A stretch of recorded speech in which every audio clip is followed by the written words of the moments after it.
and I are having like a zero Welcome to Media Path. I'm Fritz Coleman. And I'm Louise Palanker. Our best days here on Media Path are when we get to wander back into the annals of real show business, when characters were bigger than life, and so were their voices. There's been no bigger presence, no bigger voice than our guest today, Joanne Worley, a comedian, an actress, a singer, a voiceover artist. She's one of the most preferred guests on talk shows throughout history and game shows as well. And if you get her to come to a party at your house, it will be a hit. I'm telling you immediately. Of course, what launched her to national fame was as a cast member of Laugh-In, the groundbreaking variety show. We're going to be with Joanne in just a few minutes.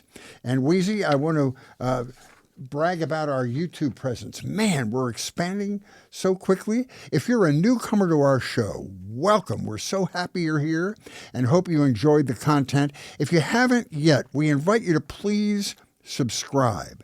And if you'd like to help more discerning folks like you find Media Path, please give us a boost with a quick star rating on Apple or Spotify, or a like. And 5 stars. Not just 1 star, Fritz. 5 stars. All 5.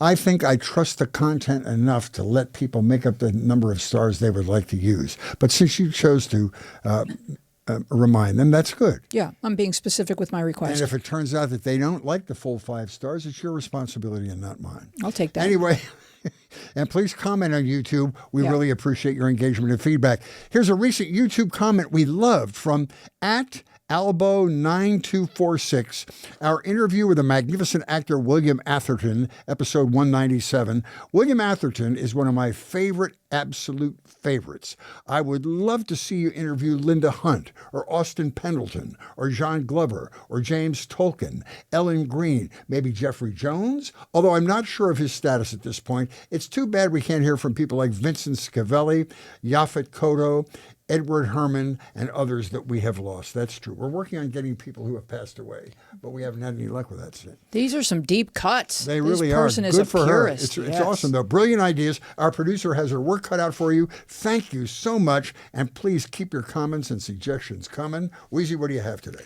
So, Fritz, I have a favorite new movie subgenre. It is called Tetris Noir. This is for my friend Lisa. We're both Tetris. We've struggled with addiction, and Tetris is our drug of choice. Tetris has a dark backstory, Fritz, and this is because it comes to us from Russia. And Russian leadership throughout the centuries has not been necessarily gracious. I've been working on a new Fritz Coleman nesting doll franchise, but Vlad is going to need a piece of it. That's just how things work. A couple of years ago, a film came out on Apple Plus called Tetris. It's a scripted thriller that tells the Tetris story from the perspective of Hank Rogers, a Dutch-born American working in the budding video game industry. Hank recognized the potential global appeal of a game called Tetris that was becoming popular in Europe in the 80s. Tetris was invented by Alexei Pajitnov in Russia, where whatever you created belonged to the government. Hank's blend of naivete and enthusiasm sent him on a wild and dangerous scramble to license and patent the game.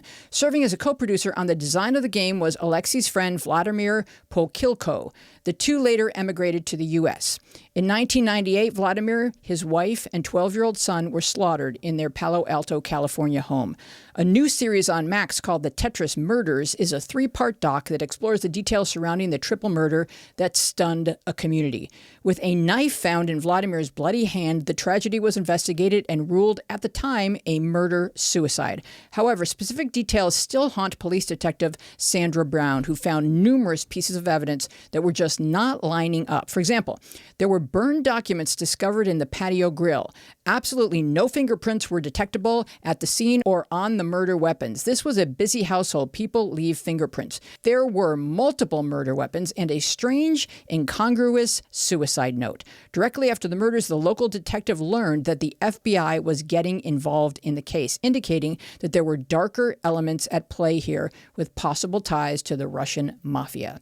The expected puzzle metaphors abound. The pieces just would not fit. But it's a deeply intriguing look into the darkness of repressive regimes and the ingenuity that can still arise from them. Tetris is on Apple Plus, and the Tetris Murders is on Max. Is it a new doc? Yeah, the Check it Murders out. one is Sounds brand awesome. new. Yeah. I want to talk about Mid-Century Modern. Oh, yes. On Hulu. This is a sitcom that drew me in two ways. One, the promo line people are using is, it's a gay Golden Girls, and that hooked me immediately. Number two, it was co-created by Max Muchnick and David Cohan, who created Will and Grace, one of the funniest shows in the history of television. Max has written most of the 10 episodes of the first season, now streaming on Hulu. It's the story of three gay best friends of a certain age who live in the home of the mother of the wealthiest of the men, played by Nathan Lane. The other characters, played by Nathan Lee Graham, who was in Priscilla, Queen of the Desert, and Zoolander. Then there's Matt Bomer, who's been in many soap operas and was also in Magic Mike. These guys find family in this house full of best friends, and they help each other through the challenges of being middle-aged and being gay middle-aged. They are entering into some really poignant interludes. The Max Bomer character, who is a hunky airhead, is also a lapsed Mormon. And he has a brief encounter with another gay Mormon, and they discuss their religion and how they do and don't fit into the religion in a moment that has them talking about the music of the church that they miss. They launch into a duet of one of the songs in beautiful harmony. It's actually a very touching moment. This is also the last work of Linda Lavin before she passed away. She'd finished 7 of the 10 episodes. They reconfigured some of her work so she'd show up in the latter episodes. She is hilarious as a domineering mother figure in a house full of gay men. It's the swan song for her wonderful career. You look forward to her just walking into the scene. Yeah. I'm just looking for things these days that make me laugh to keep my head from exploding. And funny is funny. You don't have to be gay to laugh hard at this show, just like Will and Grace still makes me fall on the floor. Mid-Century Modern, 10 episodes of season 1, now streaming on Hulu. I loved it. I think Joanne Worley should move in. She would be a fantastic. Okay. Yeah, from you my can- lips. I can talk. Yeah. Oh, wait. We have to. But yeah. I've been loving what you people have been saying. Wonderful. Okay. Well, No, she would be fantastic be in that role. I thought I was going to marry Nathan Lane years ago when we you were would in have New had York. beautiful I babies. loved his talent Yeah. so much. But you have the exact personality of this one, like this kvetching Jewish mom of a gay man who still lives with mom. And her lines are some of the funniest in the show. I just loved it. but it's not that she still lives with mom. It's that mom moved in with him. And also, it's But like. it's her house. But Palm Springs. It's her house? It's her house. In So Palm it's Palm Springs, which is now like the gay boomerland. Yes, absolutely. And so it's wonderful. And I well, love it. Linda Lavin and I did a show off Broadway called The Mad Show, which was based on Mad Magazine. Wow. And that was just before she left to go do Superman, which was, I think, her first Broadway show. It was very odd that she was so energetic in this show and good. And then just all of a sudden, I don't know if she was ill for a long time before her diagnosis and then just died, like after episode 7. It was so sad. I know. I was so shocked. But, you know, it's funny you bring that up. She would be a fantastic, of course, they can't No, replace no. her exactly. No, but it's like with Sandy Duncan. She just, just move in like, ooh, Valerie, that's, I don't know what, I don't, when is she coming back? I don't know. But meanwhile, here comes Aunt Sandy. And so you could And be there, Aunt ta-da. Joanne. And Let you me give just- this lady her proper Yes, please introduction. do. Okay. She's an actor, she's a comedian, a singer, film and theater and television star. She was the talk show and game show guest that every show had hoped for. Her rocket to stardom came when she was cast on Laugh In, of course, the groundbreaking satirical show that launched the careers of many talented folks: Lily Tomlin, Goldie Hawn, Ruth Buzzy, Artie Johnson. She's a friend and a neighbor and been my friend for a long time, Joanne Worley. Thank you. Looking fantastic with like at least $1 million worth of pearls on today. No, it's the eyelashes. And the eyelashes. Can we please compliment those eyelashes because they are stunning? Thank you for being here. Absolutely, my Are pleasure. you, Thank you. the most famous person to come out of Lowell, Indiana? Bobo Rockefeller was born there. I don't know who that Which is. Rockefeller is Was this? he an actual Rockefeller? Lady Bobo, she married Mr. Rockefeller. Oh. Lowell, Indiana is a small farm community. Oh. And getting out of there was my first big success. So you must have been just a magnificently delightful little girl. And I'm wondering if people in your world might have said things that encouraged you or that deflated you, because I'm sure your personality was just divine. Well, I do remember getting my first laugh where I went, wow, wait, there's something here. I went to a 2-room schoolhouse where the first 4 grades were in one room, one teacher, a big room with the top 4 grades. And when and the one teacher each, the teacher in the big room happened to have no lower arm. He was cut off at the elbow, his right arm, and he was very mean to the boys. And back then they could do corporal punishment, and he'd take them out back if they were acting up and give them a beating. And I remember when I first went into the big room as a lowly 5th grader, he was an 8th grade boy was acting up, and the teacher said, "Oh, don't you get smart with me," which meant he was going to get a beating. And I remember I raised my hand right away, and he said, "What?" I said, "Isn't that why we come to school, to get smart?" Everybody laughed, and he laughed, and the kid didn't get a beating. There And you I go. That went, disarmed him. You diffused the "Whoa, tension. Wait a minute. Yeah. I love the other Powerful. story about your youth where you would be in church and rather than sing the hymns, you would lip sync the hymns because you knew if you sang, you would drown out everybody else in the church. My sisters told me to be quiet. But was that you singing? And so I just I pantomimed it.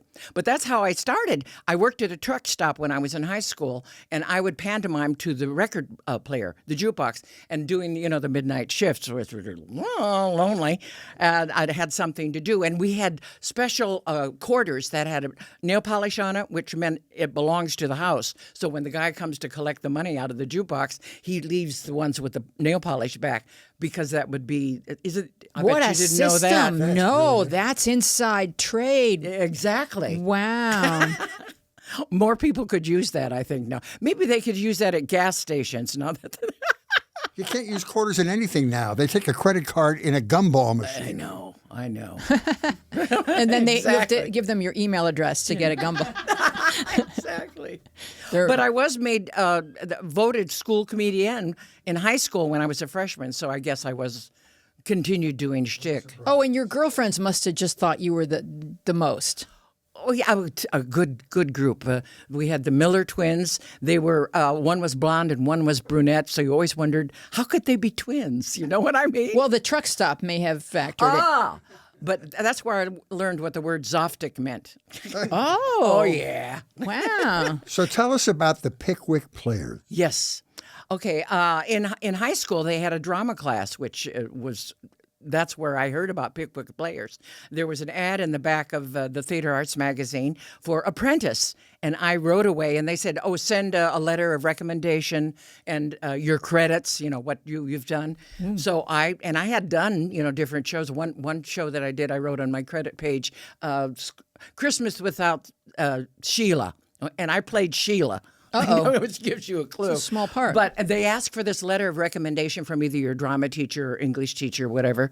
And I said, I'm too embarrassed to ask them for that. But evidently they felt that the credits I listed and probably the fact that I had worked at the truck stop, they knew I'd be a good worker.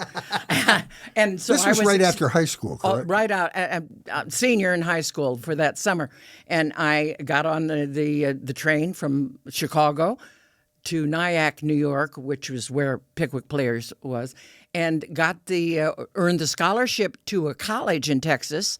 And I went from there with the professor who was the technical director at this Pickwick Players, and went to Texas, never went back to. I was engaged at the time also. Remember, I told my fiance, I said, I'll be right back after this summer. No, I went to Texas to college and then came to California to continue going to school. But was getting engaged something that you had to do to say to your parents, "Oh, I'm moving on and I have a person and I'm making a life"? Did you sort of have to have a fiance in order to? Well, that's true. That is absolutely the truth. Yeah, that's what women did. You either became a school teacher or a missionary, or you got married. Those were the choices. And then once you had your traction, you were like, okay, see you. I'm out of here. Yeah. Yeah. And after Pickwick Players, you came to California. No, first I went to college for that's a while right, in Texas, Midwestern University, Wichita Falls, Texas. And then my sister lived in California at the time. So I heard the colleges were free. And back then they were.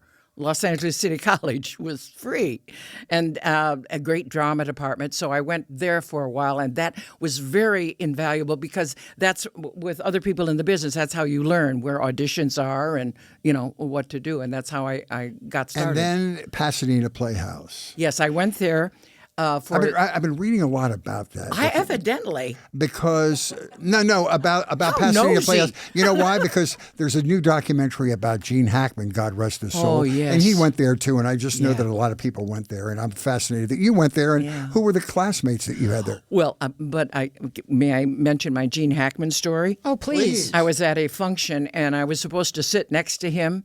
Barbie Benton was there, and she took Gene Hackman's name placement and put it at her table and put whoever was supposed to be there. That so I did not stank. sit with Gene Hackman. Barbie Benton wanted to sit with. Wow. This is the kind knew of you'd like that. duplicitous behavior. Wow. Okay. She wore big eyelashes. So did you have to? Did you have to audition for Pasadena? How did you? Oh, well, it was a summer session. And it was cheaper than going to regulars. And I thought I would win the scholarship because I'd been winning scholarships. And I thought I would. But it was invaluable because of that. I met people.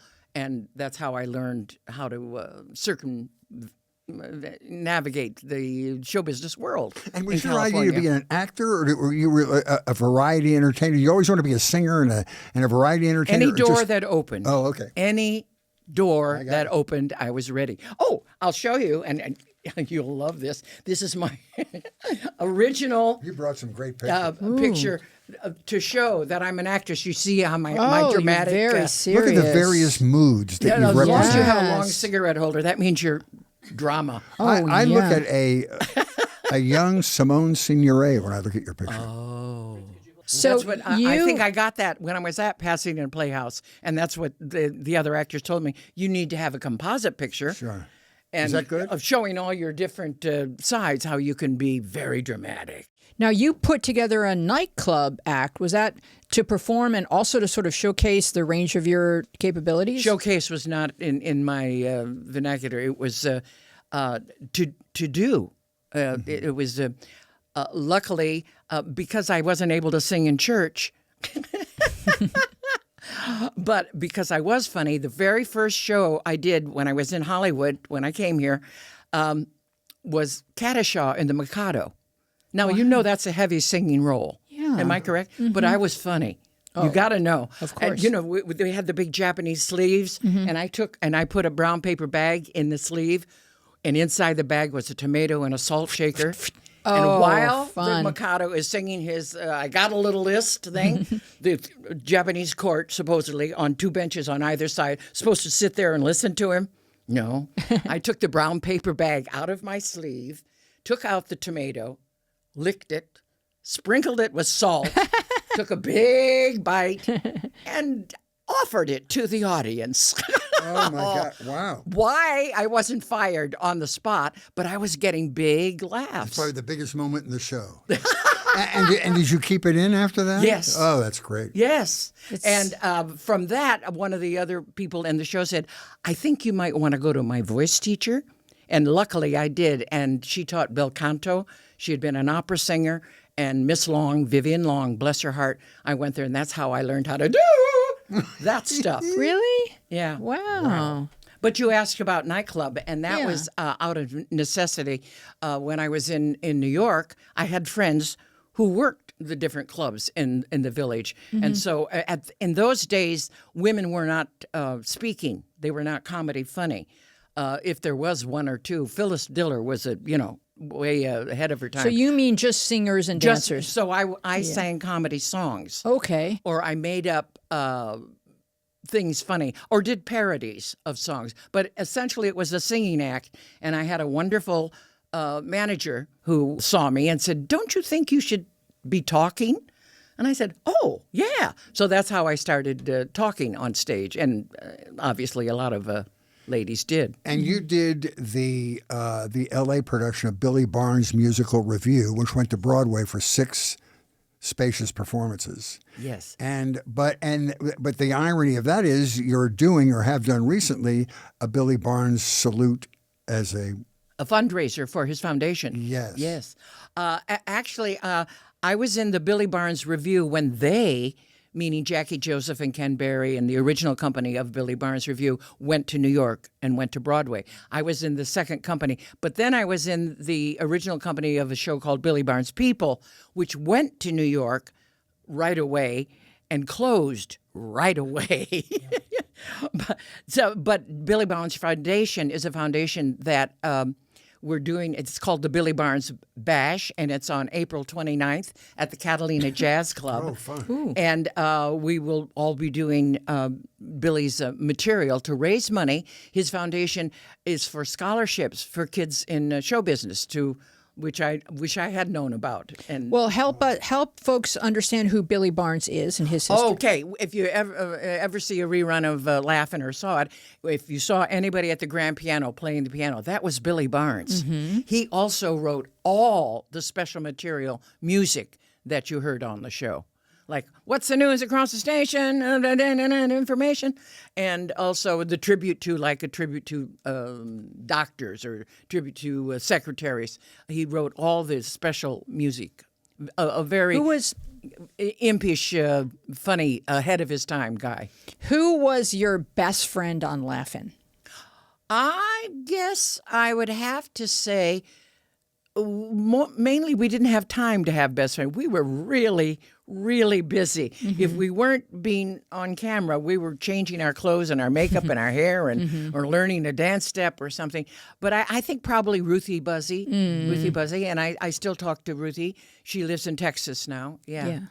Yeah, before we get there, I want to build up to that, which is, was it the Billy Barnes show that got you seen for the Merv Griffin show? Actually, it was no. It was I had done a parody of a song in my act, and the Merv Griffin's wife happened to be in the club, and that's how I got on the Merv Griffin show. And I did my bad puppet, it's supposed to be bad, puppet routine. And I had played a dragon in a live production of a children's show in Chicago. And in my pouch from the kangaroo, I had this little thing. So I decided to do a puppet thing. And I did that, and I was, my agent sent me to George Slaughter's office to see him. And he was on the phone at the time, and actually my agent was talking to George, and I went to my agent's office, and he put me on the phone, and George and I talked and made him laugh. He hung up the phone, looked at this clip from the Merv Griffin show, Mr. Knows Everything. 40 appearances on the Merv Griffin show. Yeah, and he, as a matter of fact, he said, yes, I want to see Joanne tomorrow. So that's how I got Laugh-In. And the girl who drove me to there, to this audition, she was also supposed to see George the same day. Her audition time was like a half hour later or something. But she drove me, and I went in first, and I got the job. But How'd you get home? she didn't know I didn't until later that I got the job. But here's the good news. Her name is Ann Elder, and she eventually was on Laugh-In and became a good friend and worked with Lily Tomlin and wrote comedy for Lily's specials. You know, I'm fascinated by Laugh-In because it was so different than any other format, and it was all comedy. Tell me how that show worked. You had a staff of writers on that show, correct? Yeah. And so how did it work from beginning to end of the week? You would go in, and were there table reads like a regular show? Or yes. Just tell us how it worked. As a matter of fact, you bring up the writers. This is kind of interesting. We were kept apart. We, the cast, kept away from the writers. They were put up. It's at some it was hotel a hotel in Burbank. I'm reading it in the book about Lorne Michaels. Then you know who was one of the writers on Laugh-In. Yeah, Lorne they were Michaels. nowhere near the cast or the set or the filming. Now, why is that? But they were 'Cause they were afraid they would crank- be influenced. And also, Right. they were cranking it out, and they didn't want them distracted. Yeah, as a matter of fact, you'll love this story. Oh God, I can't think of his name right now. One of the writers, they would write on the walls sometimes because they were holed up in this motel. Yeah. And George came in and had it repainted and fixed and everything. And he said, "Now do not write on the walls." So of course they wrote on the ceiling. You know, of course. But it was we would go in, and we were absolutely encouraged to contribute what we wanted.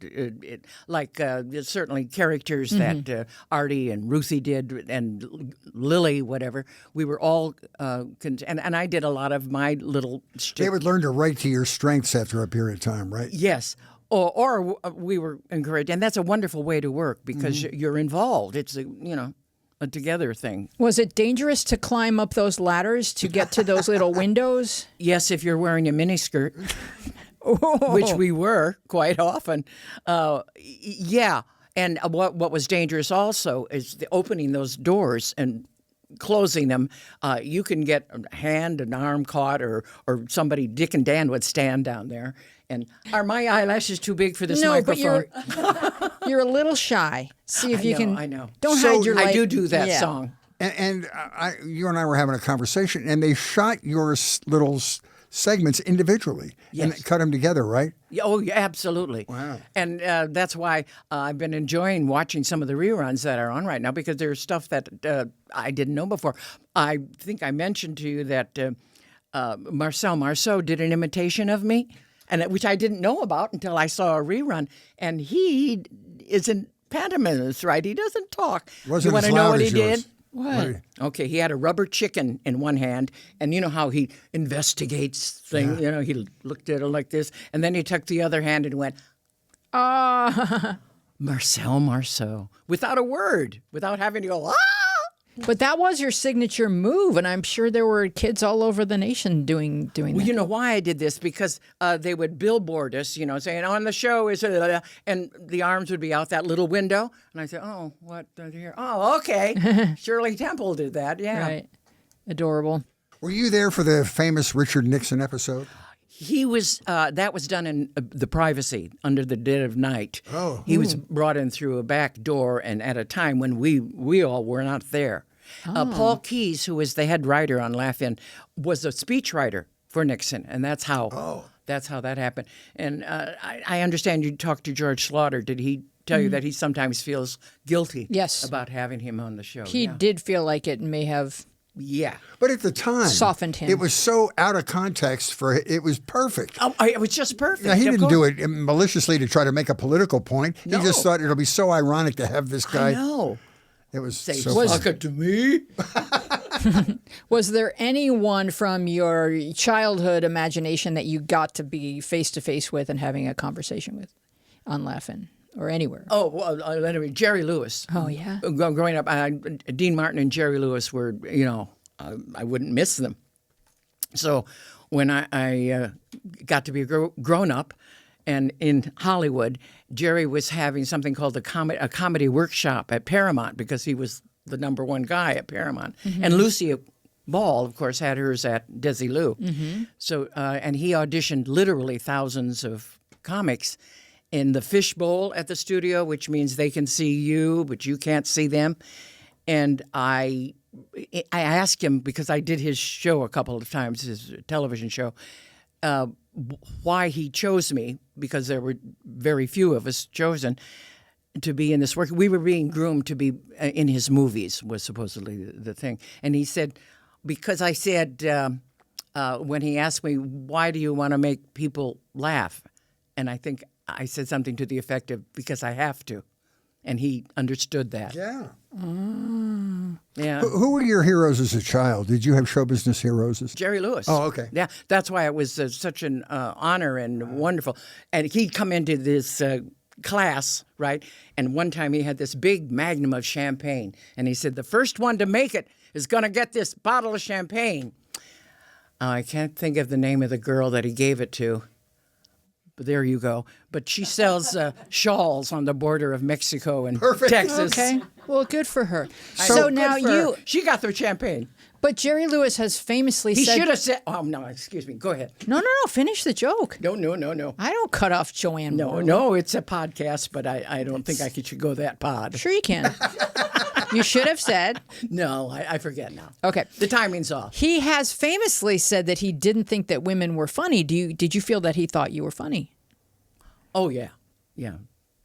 So He wouldn't have put me on his show doing sketches with him.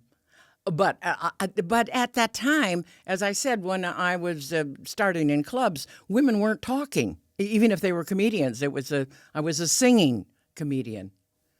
So that was a natural thing for a man comic to think that's why they're just not as funny. Were you surprised about the explosive fame that some of your cast members had?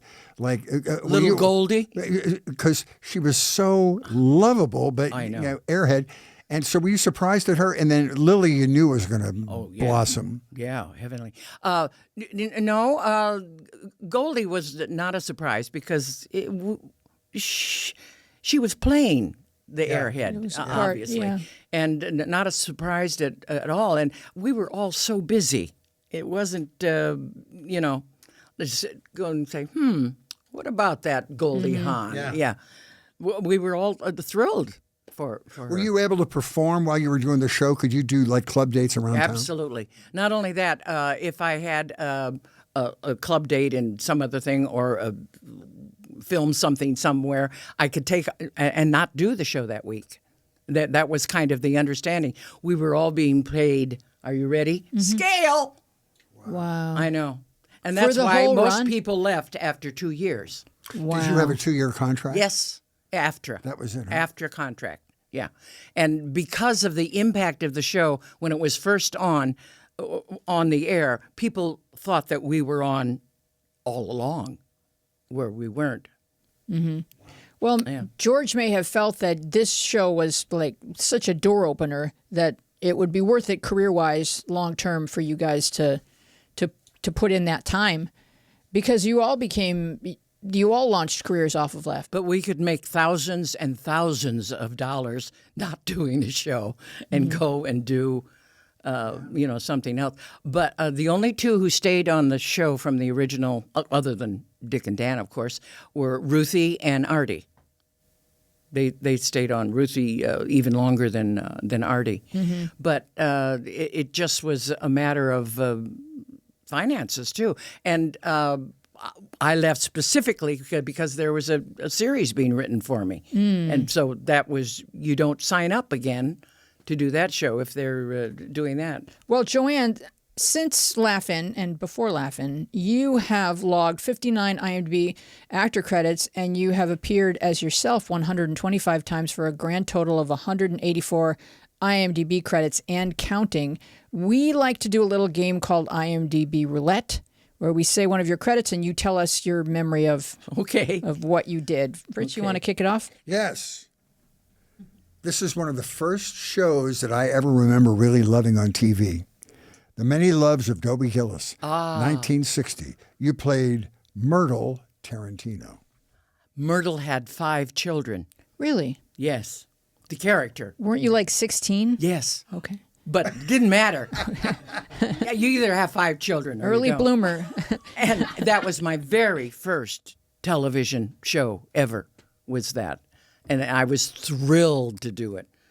And He just looked like every kid in my neighborhood. He just reminded me of kids my age, like a teenager. He just looked like he would be related to me. And I love that show. So do you remember learning lessons, show business, particulars that you took with you through the rest of your career? Like you were learned blocking and staging and how to play to the camera. Like tell us a little bit about what you learned.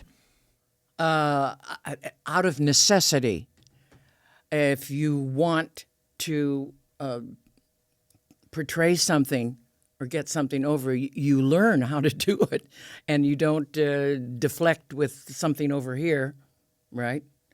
And what I learned right away is wear some big eyelashes because that'll help you the most. This seems to be a recurring theme. With I really think you're Call trying. call back. You're trying to teach me something. Do you remember doing the Martin Short Show, 1994? Absolutely, yes. Tell us about that. Martin Short is short, by the way. Well, he's aptly named. He's Not that. 5'7", you know. Yeah, ish. I know, Yeah. but supposedly I'm almost 5'9" and Oh, hair okay. and heels. In heels, okay. Come on. Yeah, Okay, I have a question for you. sure. Who's in this picture? Oh, that's our own Fritzy. Oh. You two look like you're having a torrid affair. Well, there was a lot of talk at the time. Yeah, there was. What was the occasion? I have no Was idea, that but an I actor's- almost wore that outfit. You mean a look- suit look and a at that beautiful tie? smile. And then you have a nice one too. No, I'm just kidding. No. So, was that an Actors and Others for Animals That could have benefit? been. That could have been. Adorable photo. Because you've always been very helpful to Actors and Others for Animals. By the gonna way, do it if people again. want to donate, I have the info. You guys and Earl Holliman. Who started that event? Who started that Okay, organization? Doris Day. And Loretta Swit is on our board. Jackie Joseph is the one who got me, because of course I knew her from Billy Barnes' show, and got me in. She was one of the original founders, Jackie, and I did a tour of kennels across the country, and was able to donate a big check to Actors and Others. So right away they put me on the board. You know how that works. And then, Money talks. You've raised a lot of money for them, yeah. Joanne. And then when Earl stepped down, that's how I became president of Actors and Others for Animals. There's another. You have a new event coming up for that, don't you? Is there one scheduled? Yes. Or we were talking about it. Yeah, it is going to be You brought a lot called of the Billy paperwork. Barn Bash. Oh, I mentioned that, didn't I? At the Catalina She's like Jazz a when we were lawyer. talking Who, Billy Barn. she comes in with a lot of research and files. So far, you're the only guest that's brought that much Exhibits. paperwork. Oh, She really? brought Oh, exhibits. I got to show you this picture, too, Yeah. then. This I got in the fan mail, in the mail. I only answer fan mail if it comes to the P.O. box. Okay. So this did yesterday. And 2 pictures of each thing to sign, the same one. Oh, and you have to send it back. One for Tom and another one for Arnold, whatever. And so, but they wanted me to sign under this, and that is not me. Who is that? Wow, I don't know. You kidding? But you see the similarity. She had the hair, Yeah, and the hair, yeah, the hair. headband, and Let me see. Oh, this was on the Carol Burnett It looks show. like Carol No. Burnett. yeah. It looks like Linda Lavin. Or, No, the brunette. yeah. No, it's No, the it's eyelashes. Lisa. Who That's is why it? you'd be fooled. Okay. Who is it? Kay Ballard. It's Kay. Kay Ballard. And she did on Broadway Carnival. I did the National Company of Carnival, the same role. But you know what? You could sign that Kay Ballard and they'll be fine. No, I sent it back to the other one. I sent it back and I said, "This is Kay Ballard." Oh, okay. on the yellow thing.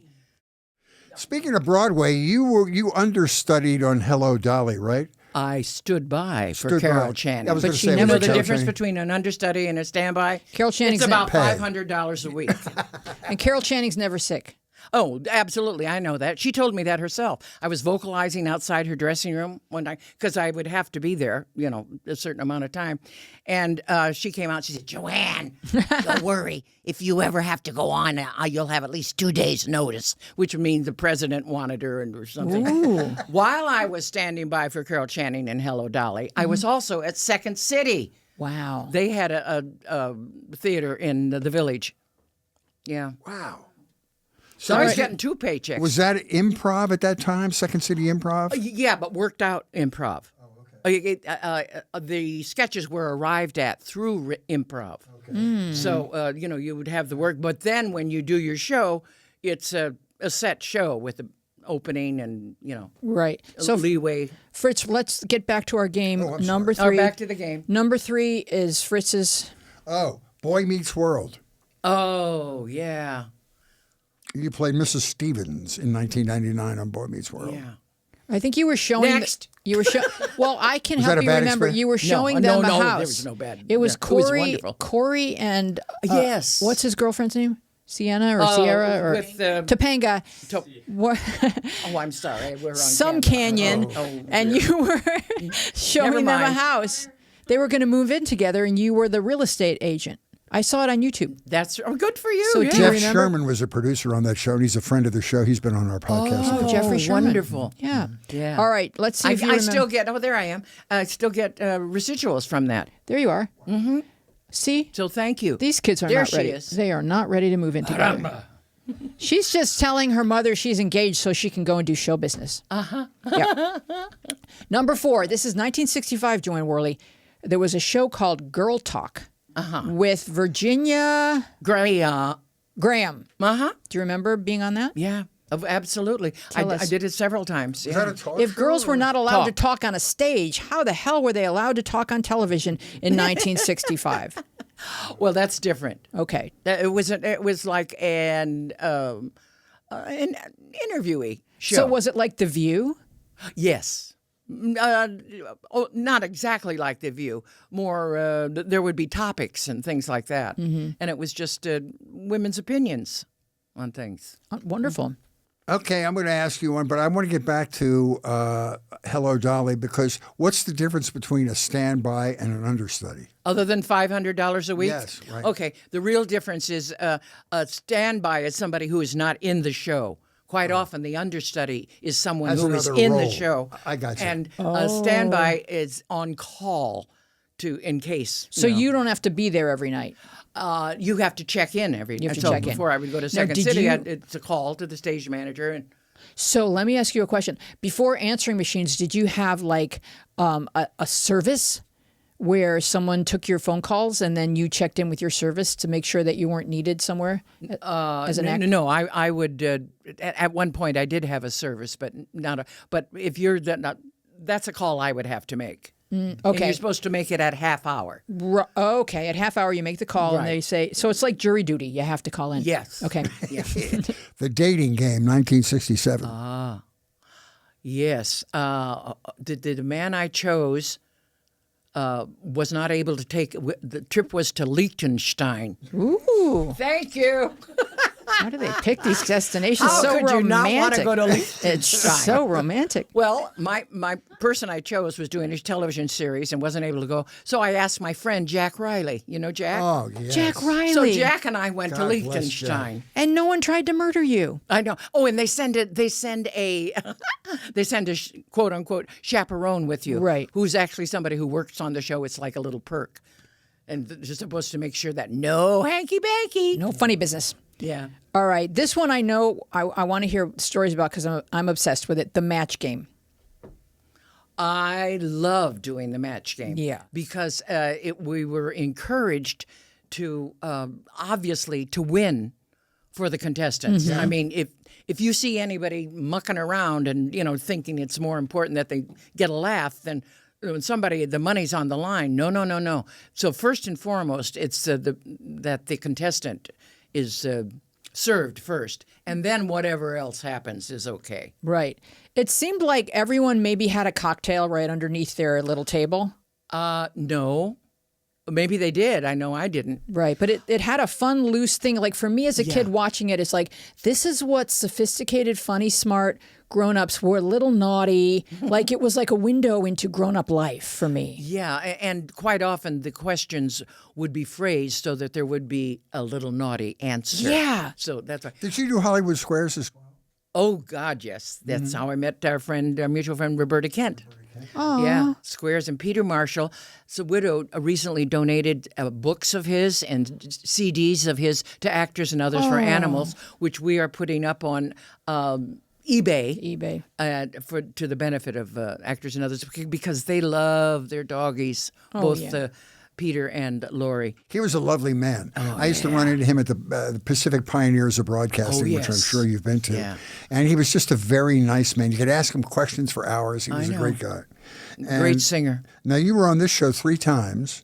This is Tom Jones. Oh, I love Tom Jones. We love Tom Jones. What's not to love? Nothing. And he can still sing his Oh my ass gosh. I know. You So should wonderful. see him on The Voice UK. You can catch it on Is he YouTube. one of the Oh guys? yeah, he's I one of the didn't know that. judges, and he'll just stand up and blow. Oh, It's I'll bet. crazy. The audience goes nuts. Of course. So tell us about him. Okay, we of course I would have to go to London to shoot that, And that alone was exciting and wonderful. Yeah. And I'm trying to think. Millicent Martin, who lived in London, was on a show that I was on at the same time. And I had a Rudy Gernreich outfit that I'd brought with me to wear. Okay. And she had the same outfit on. No. But here's the good thing. You had the She's- eyelashes. Yes, Yeah. right. They could tell us apart. Yeah. But she said to me, Joanne, I live here. I'll get another out of my closet. Isn't that wonderful? How many stars would do that? No. That's None. darling. They would just fire their PR person, Absolutely. allowing it to occur. Yeah. Now, also, you were on with Engelbert Humperdinck, and it seems like you had a thing for him. Well, no, I wrote a song Yeah, about it. yeah. But Tom Jones, I think, was my preference if I had my druthers. I wrote a song called I Love You, Engelbert Humperdinck. But what kind of name is that for a star? Not a lot rhymes. I know. Yeah. Well, there within it is rhyme. I just cut to the end. How cute. Well, that was a great round of IMDb roulette. Thank you for playing. Did you have to do promotional appearances for Laugh-In, like send the cast out to a city for a weekend or No. no? We did do something in Vegas when they were doing, the One-Armed Bandits, where we were part of the characters on the that, pictures yeah. in that. But I have a question for you. Who is in this swimming pool? Oh, now we're getting half naked. Uh-huh. Oh, my goodness. Who's known for swimming pools? Oh, that's Esther Williams. That's right. And What? here, I'll hold this up in a second. And Okay. who are all these people? Her ex-husbands or what's going on? No, you see me? Can you tell me?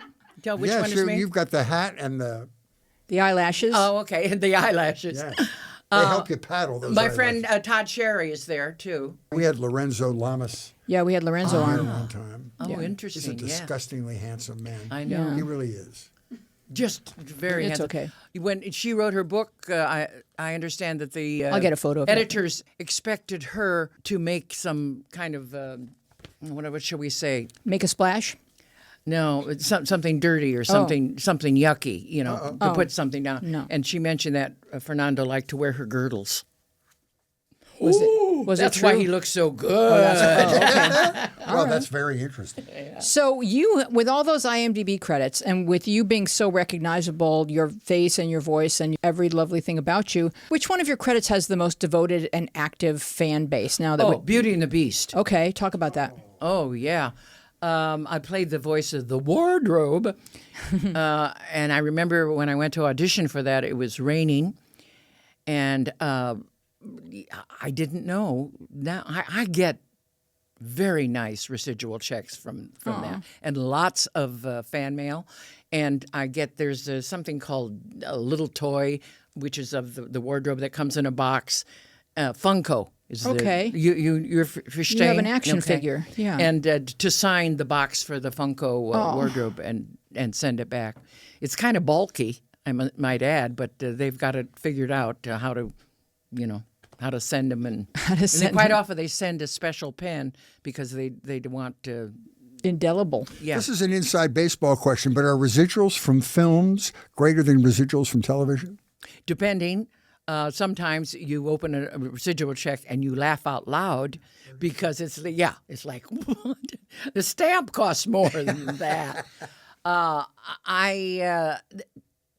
I would say, depending on what your contract is, if you are an integral part of the series, as opposed to a guest star, that's a different thing altogether.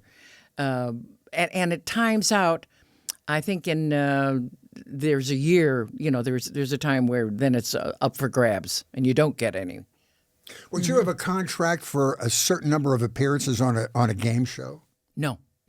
Well, you go in one day and you shoot 5 shows, but there's no. I just mean if the audience responded well, we're going to lock you up for 2 years or something like that. There might be that. I have never been aware of that, and I think there were some people on the Match Game who probably had that kind of a deal, like Charles Nelson Riley, who, by the way, was in the original Hello, Dolly on Broadway. I know. He was a funny man. Oh. He's like you. He didn't even have to say anything, and he made me laugh. I know. Just a funny Yeah, man. he was terrific. Everybody loved Charles. Now, our friend Steve Bluestein was on the show, and he talked about the parties at Fred and Mary Willard's, and he told us that you would leave and then come back through the pool door as if you had just arrived with a special number, Yes. just by chance. Yes, I'd pretend like I was across the street and say, "Oh, you're having a party. Oh, I'm sorry. Oh," and they would say, "No, come in. Oh, no, I don't want to disturb you. You got your friends here." Well, I do have a number. You know, I got to tell you, she was as funny as Fred was. Oh God, yes. I was on jury duty with her one time, and she saved me for the week. She was so wonderful. Very funny lady. I know. But do you remember any of the numbers? And you would just work up like a parody. Quite. Their Christmas parties were quite infamous. Right. And my dead ex-husband and I would write a Christmas song for them. He would write the music and I would do the words, like a song called "Christmas in Palm Springs," and you'd make fun of that stuff, or anything that I felt like I was. Wanted to make fun of or mention of people who I knew were going to be there. Ah, those always get the best laughs. Oh, yeah. Yeah. You've got a trapped audience. And So the next time you come here, we would like a number. Oh, okay. Yeah. All right. Can you do that very funny parody you did at Roberta Kent's birthday? I can't remember the title. You had a title for it. Oh, was it memory? Yes. Can you fire that up? Yep. I believe I'm going to be doing that at Ruta Lee's birthday party, we love. which You is wanna at not the do El it? Portel on 30th. May 30th. It happens to be her 90th birthday, too. And I believe the tickets are $90. And she's going to raise money for Thalians. Yes. Which, tell them what Thalians do. Thalians help with people who are maybe a veteran who is stressed mentally. Mm-hmm. A lot of that, and children where they need Mental that health. kind of help. Yeah. I am so stoked to be part of the show. You, Bruce Valanche. This is going to be hysterical. love Ruta, Bruce. who's hysterical. The whole thing. Oh, Ruta. is Ruta's gonna- the best. It's going to be so fun. I know. I'm going to make fun of her being 90. I mean, who could?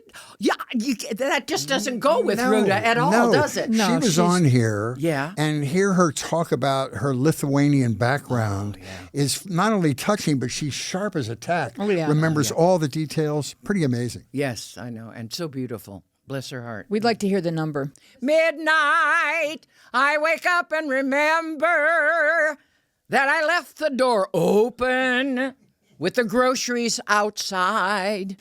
Where the heck did I put my keys? Oh, look, here they are, underneath the TV guide. Memory, what became of the short term? I remember the old days. I was sharper back then. If I eat fish and do the crossword every day, will my brain cells grow again? Oh, I could swear I put those tickets right here in my wallet. Oh, now it's 8. I'm really late. I know because I wrote that in my, whatchamacallit. Damn, what did I walk in this room for? Maybe when I was younger, I took too many lewds. Where's that ginkgo biloba that I picked up today? Oh, I left it at Whole Foods. What the heck is that guy's name? He sings with me in choir. Did I turn both of the burners off? Or is my house on fire? Shoot me, put me out of my misery, or just leave me to wander in the mall shopping lot. If they ask, tell them I once had a memory too. What was the question? I forgot. Oh, man. Yeah, there's a modulation in there. I see it going up right there. Yes, that is just magnificent. I know. isn't Thank that you a for good- favoring good hunk? us. That Do you is- want to ask any of the questions that this fan letter wanted Oh, me to yeah. answer? Oh, okay. Oh, that's a God, good they idea. may be, This is uh, a Who wrote fan the letter. letter, You've This is Richard? already great. asked. Who wrote the letter? Give a credit. Okay, it's Andrew Genger. He's the one who thinks I look like Kay Ballard. Is it from? Is it from And prison? I think there are a couple of people. I get a signed- lot of those. It looks like a triumvirate of people signed this. Okay. Coy Ballarding or something like that, and Matt Kay Ballard. Same Susan. There. They want to ask. They have wanna these know. questions answered. Yeah. Who is the most talented person you have ever worked with? Oh, me and Fritz. It's a tie. Okay. The most talented, that's a very difficult question. It's a good question. Tom Jones, I'm going to have to say. Yeah, I'm we like sorry. Tom Jones. Yeah. Longevity or what? Yeah. Which guest star on Laugh-In was the biggest thrill for you? Guest star. Okay. John Wayne, because when we had a picture taken on the joke wall floor, and after the picture was over, he lifted me down by putting his hands around my waist, like from the buckboard in the westerns. John Wayne lifted me down to the floor. Wow. I know. That is so funny. That's Which so- talk that's show gallant. host was the best interviewer? With you, Merv Griffin, I would say. Oh, absolutely right, Merv. Yeah. I love Carson, too. How would you describe Larry David? Bizarre. He's just bizarre. Right? Did you do Curb Your Enthusiasm? Yeah. Yes. Oh, yes. okay. I Yeah. thought- So did Lisa, our studio audience. I know. Yeah, we were talking about that. Lisa Arch, you appear on Curb as Lisa Arch, and you're married to who on the show? Richard Kind. Oh, my Ah, God. dear Richard. Yep. Yeah. And all right, so oh yeah, come on over here though. Lisa Arch has a Hi, question. This is my question. Hit it. The entire time you've been talking, I find it very ironic, the song you just sang, because the entire time you've been talking, I'm trying to figure out how you are as unbelievably sharp. Like, I feel like you're... I'm not 90 yet. No, but I genuinely feel like you're 30. Like you genuinely don't seem like a person who has even been through menopause.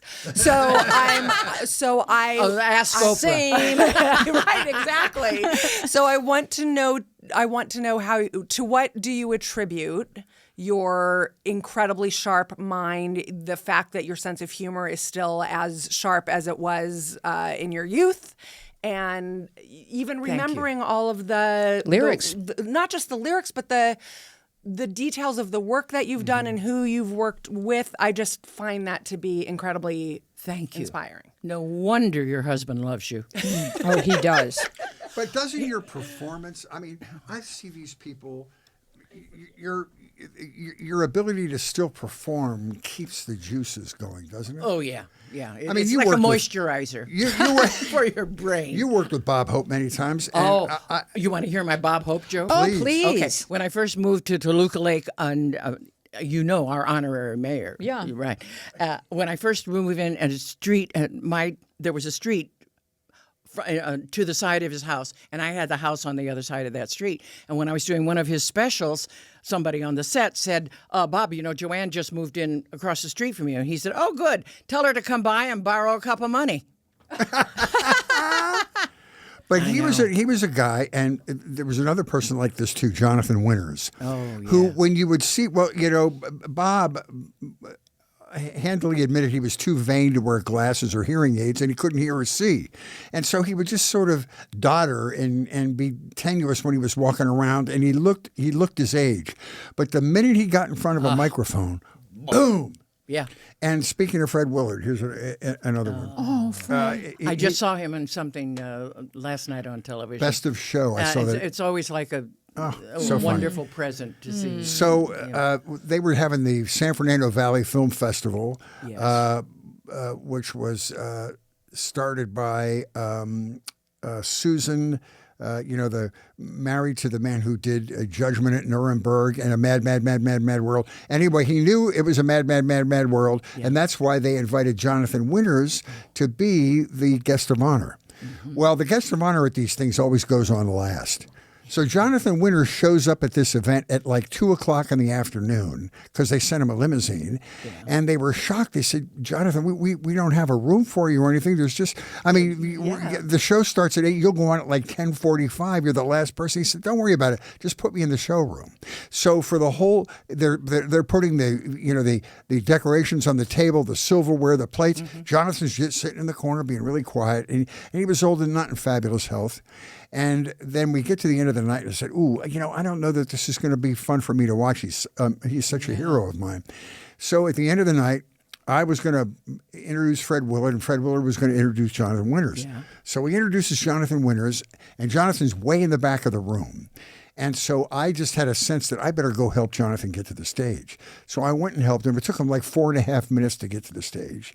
And I thought, ooh, is this going to be me watching the swan song of one of my heroes? He gets up there, waits till there's complete silence in the room, and then proceeds for 20 minutes to blow the roof off the place. He was so damn funny. So those guys, and I think you have a little of this too, when you get there and the light's on and the mic's open, bang, he just Shift into exploded. gear. Yeah, seriously. Do you want to hear my Jonathan Winter story? Yes. Please. When I got engaged to my now dead ex-husband, we said were with in glee? that house across the street from Bob Hope's, and Jonathan lived kind of in the hood over there, and we were announcing our marriage to my family, who had come in a motor home, and it was in the driveway.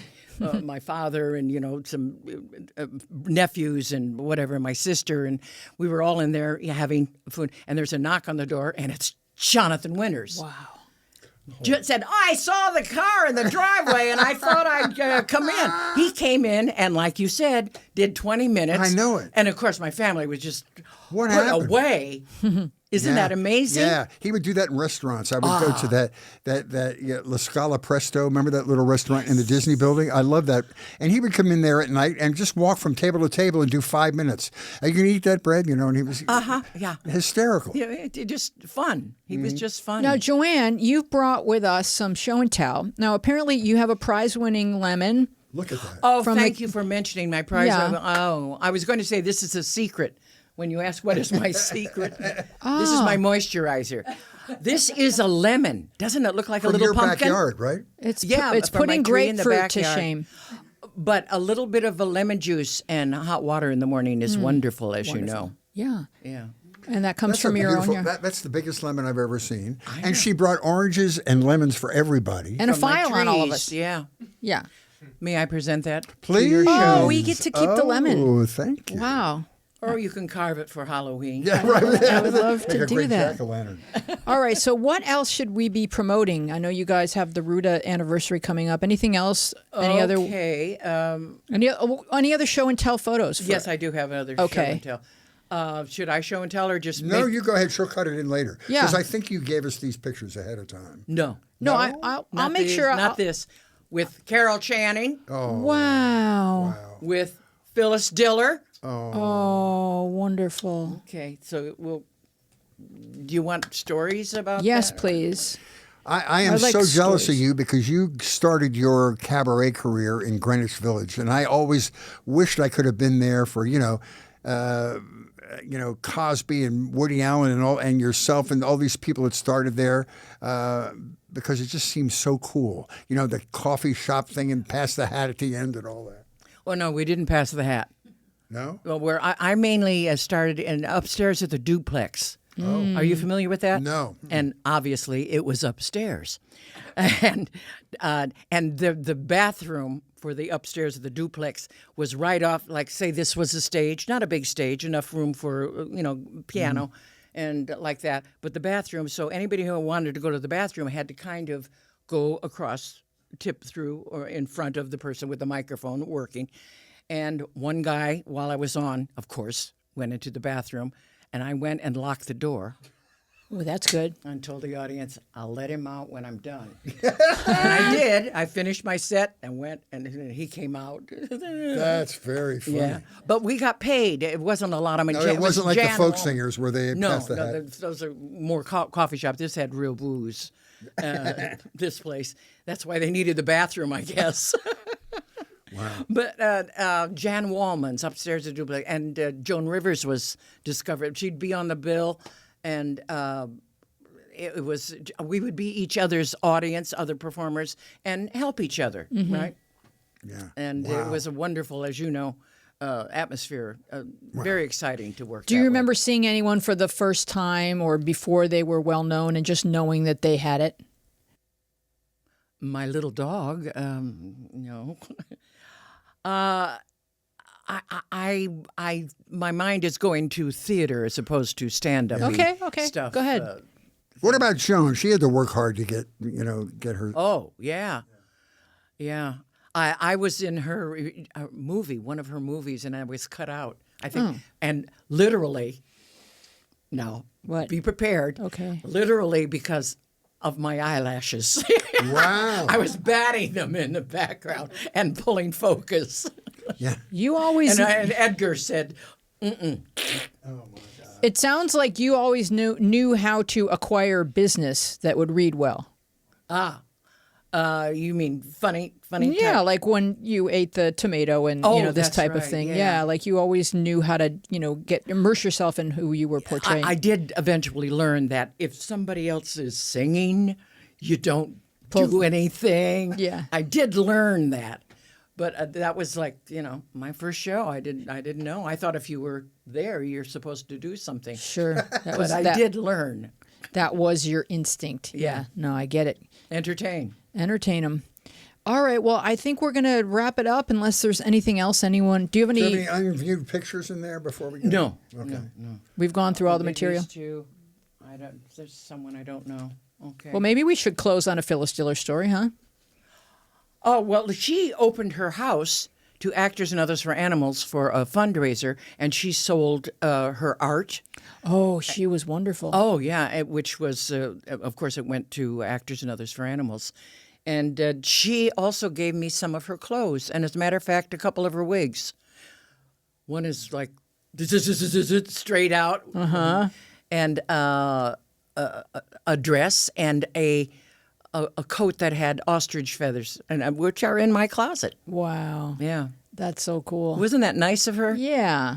I mean, very, very she thoughtful. was a good lady. All right. Well, we want to thank our guest, Joanne Worley. Our team includes Dina Friedman, John Maddox, Bill Filipiak, Mason Brown, Raf Rusak, Jordan Reyes, Haley Freight, and you. Our theme music is by me and John Maddox.